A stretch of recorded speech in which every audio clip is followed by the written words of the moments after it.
마음치유학교에서 북클럽 영성 주제로 함께 읽고 있는 책 그대 길에서도 5월의 책으로 함께하고 있습니다.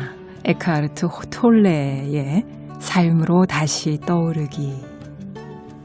오늘이 마지막 시간으로 하고 싶었는데요. 우리 그대의 식구들께서 열화와 같은 성원을 보내주셔서 다음 주에 더 한번 함께 할까 지금 고민 중에 있습니다. 지난주에는요. 에고가 좋아하는 것들이 무엇인지 알아보는 시간, 그리고 에고에서 벗어나서 이 에고가 좀 작아지도록 하는 방법이 무엇이 있나 우리 함께 읽어봤죠? 도움이 많이 되셨나 모르겠습니다. 오늘은요. 이 작아진 에고가요. 자기 내면이 좀 작아졌잖아요. 반대로 거기서 발견되는 공간이 있습니다. 이 공간에 대한 이야기를 좀 나눠보려고 해요. 깨어있는 행동이 어떤 모습을 취하는지, 에고가 작아짐으로써 충만해지는 공간, 그리고 거기서 나오는 깨어있는 행동. 네. 오늘 함께하는 시간도 마치 거울에 자신의 모습을 비추어 보는 그런 시간처럼 여러분 잘 활용해 보시면 좋겠습니다.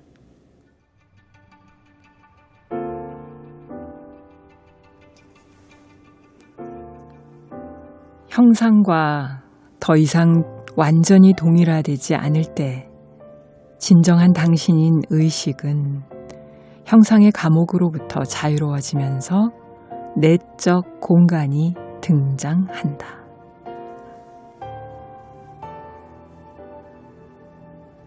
텔레비전과 의식. 많은 사람들은 텔레비전 시청이 긴장을 풀어준다는 사실을 발견한다. 더 이상 자신의 문제를 기억하지 않는 것은 물론 일시적으로는 자기 자신으로부터도 자유로워진다. 그렇다면 텔레비전이 내적 공간을 가져다 주는가?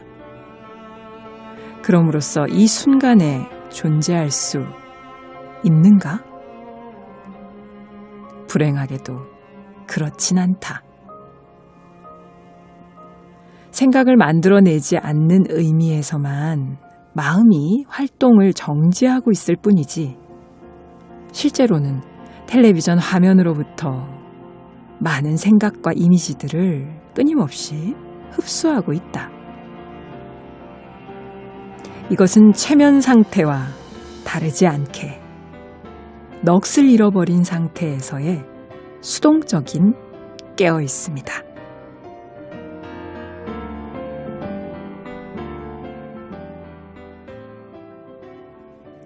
경험하는 자는 누구인가? 바로 당신이다. 그럼 당신은 누구인가? 의식이다. 의식은 무엇인가? 이 질문은 대답이 불가능하다. 질문에 대답하는 순간 대상을 왜곡하는 것이고 그것을 또 다른 대상으로 만들어버리는 것이 된다.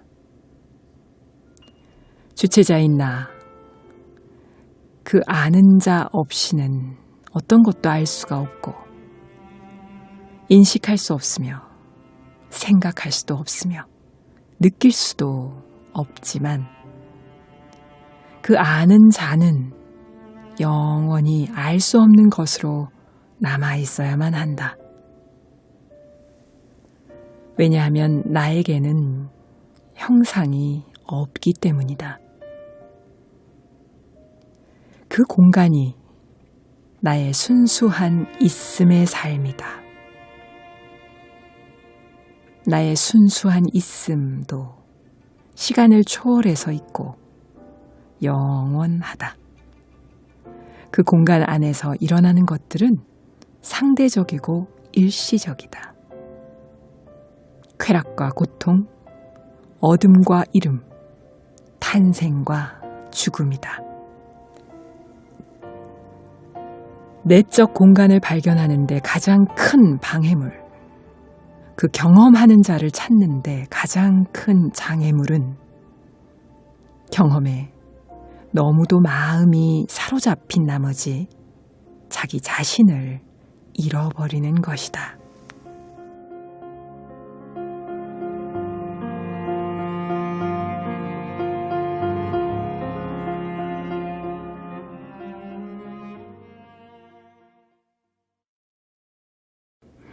맘 읽어주는 스님이랑 에카르트 톨레의 삶으로 다시 떠오르기. 텔레비전에 우리의 의식을 이렇게 비유해서 표현을 하고 있고요. 또 경험하는 자는 누구인가에 대해서 자세히 파고드는 그런 내용이었습니다. 톨레가 말씀하신 것이요. 되게 많이 와닿았는데요. 그냥 이렇게 표현만 그냥 들으면 되게 어렵게 느껴지셨을 거예요. 방금 읽어드린 부분은. 경험에 너무도 마음이 사로잡힌 나머지 자기 자신을 잃어버리는 것. 요게 우리 안에 내적 공간을 발견하는데 가장 큰 장애물. 경험하는 자를 찾아내는데 가장 큰 방해물이라고 했습니다. 저는 이 구절을 읽으면서 제가 행자 때요. 처음 출가해서 이제 울력을 많이 하잖아요. 그래서 선생님들은 항상 노동과 노동을 우리가 절에서 울력이라고 하는데 노동과 수행을 함께 하는데 도량에 풀을 매는 울력을 했어요. 뭐 밭도 매고. 근데 풀을 열심히 뽑는데 저희 같이 이제 풀 뽑는 도반 스님들 중에 일을 엄청 잘하는 스님이 있었어요. 그래서 남들은 여기밖에 못 갔는데 혼자 저 앞에까지 가는 거예요. 이렇게 줄 서서 풀매거든요. 근데 그 모습을 보고 저는 일을 잘 못해가지고 되게 부러워했었어요. 그러고 있는데 어른 스님이 지나가시다가 한 말씀을 탁 던지고 가시는 거예요. 수자는 풀을 맬 때 풀에 너무 매몰되면 수자가 아니야 이러셨어요. 그게 무슨 말이냐. 어떤 일을 할 때 그 경험에 너무 매몰되어서 나를 잊어버리면 그것은 화두가 없는 상태에서 그 일에만 매몰돼서 하는 것은 그건 수자가 아니다. 수행자가 아니다. 그런 얘기죠. 자, 그래서 좀 안심을 했던 기억이 납니다만 우리가 어떤 일을 할 때 doing의 상태에서 being의 상태로 가는 것이 이제 수행인데요. 너무 하는 것에만 매몰되지 말고 그 안에 잠시 멈추고 숨을 고르고 바라보는, 관찰하는, 즉 머무르는 being의 상태, 이것으로 내적인 공간을 만들어줄 때 알아차림이 또렷해지고 대상을 있는 그대로 볼 수 있는 그런 안목이 생긴다는 것입니다. 이것을 우리가 성성적적이라고 표현하죠. 선가에서는. 그래서 적적한 고요함만 있어서는 안 되고요. 그 속에 깨어있는 성성함이 살아있어야 한다.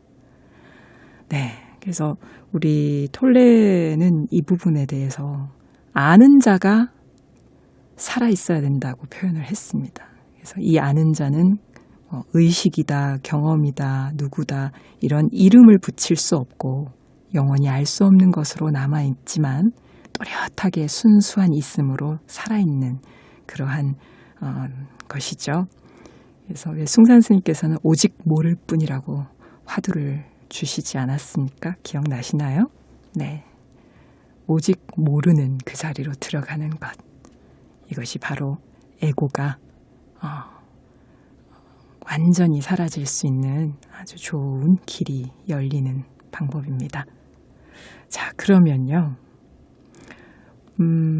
에카르트 톨레가 이야기하고 있는 이 깨어남이 현실로 드러났을 때 어떤 일들이 일어나는지 우리 인류에게, 인류 전체에게 주는 하나의 메시지가 될 수도 있을 것 같은데요. 깨어남과 그 고향으로, 마음의 고향으로 돌아가는 회귀 운동에 대해서 어떻게 얘기하고 있는지 한번 들어보겠습니다.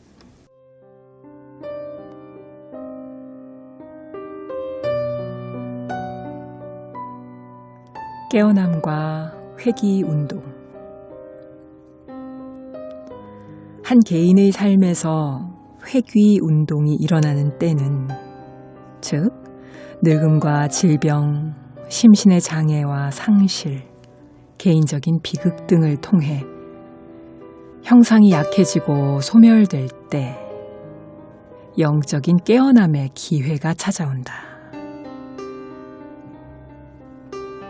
현대 문명은 외부의 것과 완전히 동일시되어 내면의 영적 차원에서 무지하기 때문에 늙음이라는 단어는 주로 부정적인 의미를 담고 있다. 늙은 나이가 되면 행위보다 있음이 더 강조되는데, 우리의 문명은 행위에 몰두하여 순수한 있음에 대해서는 아무것도 모르고 있기 때문이다.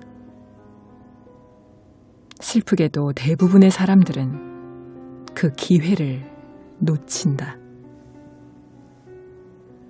에고가 바깥을 향하는 확장과 자신을 동일시했듯이 수축 회귀 운동과도 자신을 동일시하고 있기 때문이다. 한 개인의 삶에서 에고의 회귀 운동과 자기 자신을 더 이상 동일시하지 않는다면 늙음이나 다가오는 죽음은 그 본래의 의미를 되찾게 된다. 새로운 지구에서는 늙음이 인간 개인의 의식이 꽃 피어나는 높은 가치를 지닌 시기로 인식될 것이다. 그 시기는 아직 삶의 외부적인 환경들 속에 자신을 잃어버리는 사람들에게는 늦은 귀향의 시기가 될 것이고, 자신의 내면적인 목적에 눈을 뜨는 시기가 될 것이다.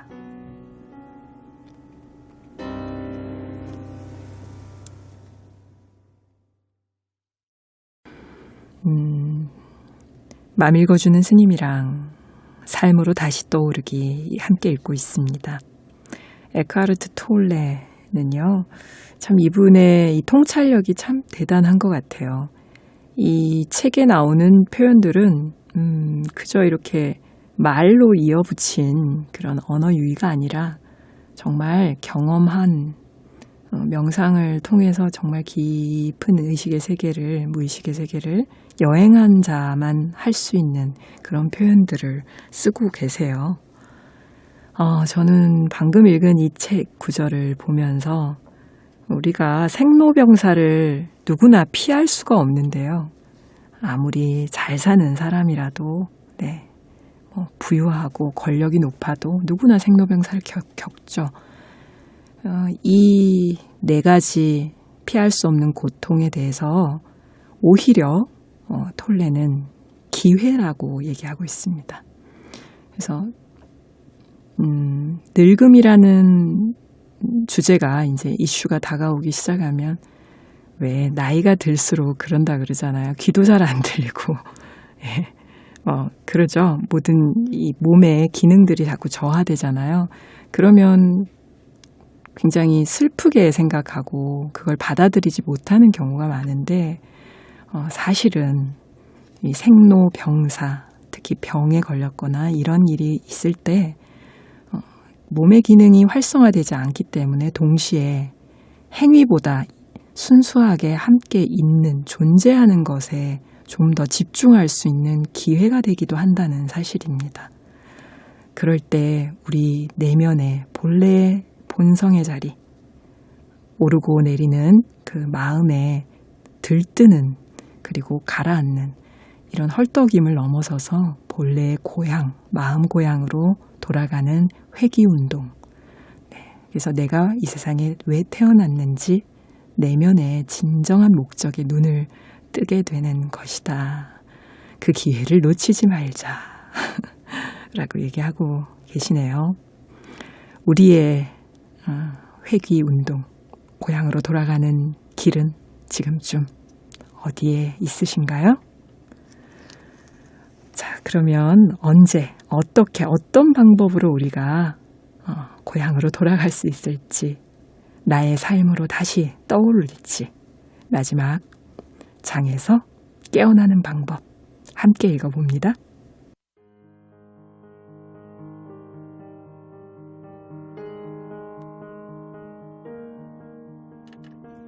새로운 지구는 이상향이 아니다. 모든 이상향의 그림들의 핵심에는 낡은 의식의 구조적 기능장애가 한 가지 있다. 구원을 미래에서 찾는 것이다. 어떤 것도 미래에 우리를 자유롭게 할 수는 없다. 왜냐하면 오직 현재의 순간만이 우리를 자유롭게 할 수 있기 때문이다. 그것을 깨닫는 것이 바로 깨어남이다. 깨어남은 현존의 실현이다. 따라서 깨어난 의식은 미래에 성취해야 할 상태가 아니다. 지금 이 순간 일어나고 있지 않다면 그것은 당신의 머릿속에 있는 하나의 생각에 지나지 않으며 따라서 결코 일어나지 않을 일이다.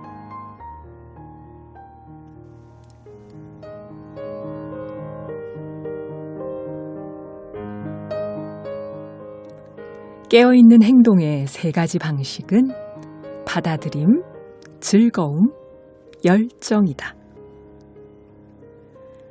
받아들임이란 지금 이 상황, 이 순간이 나에게 그 일을 하라고 요구하므로 기꺼이 그 일을 하겠다는 것이다. 만약 자신이 하는 일을 즐길 수도 없고 받아들일 수도 없다면 중단하는 것이 좋다. 그렇지 않으면 자신이 정말로 책임져야 할 유일한 것, 또한 진정으로 중요한 유일한 것에 책임을 지지 않고 있는 것이다. 즐거움은 깨어있는 행동의 두 번째 방식이다. 즐거움은 사람들이 행동에 동기를 부여하는 힘으로써 즐거움이 결핍감을 대체해 줄 것이다. 즐거움을 통해 당신은 우주의 그 창조적인 힘과 연결된다. 즐거움은 순수한 있음의 역동적인 측면이다.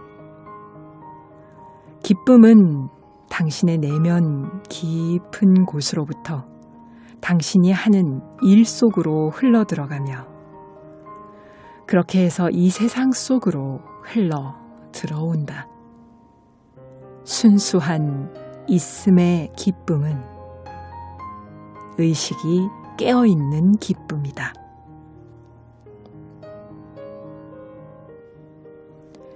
열정은 자신이 하고 있는 일에 깊은 즐거움을 느낌과 동시에 목표와 비전의 요소가 더해지는 것을 의미한다.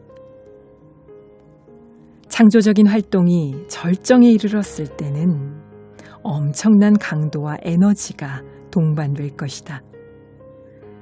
열정에 불타오르고 있을 때 자기 혼자서 모든 것을 해야만 할 필요가 없음을 발견하게 된다. 열정은 창조적 에너지의 물결을 불러들이기 때문에 당신은 다만 그 물결에 올라타기만 하면 된다.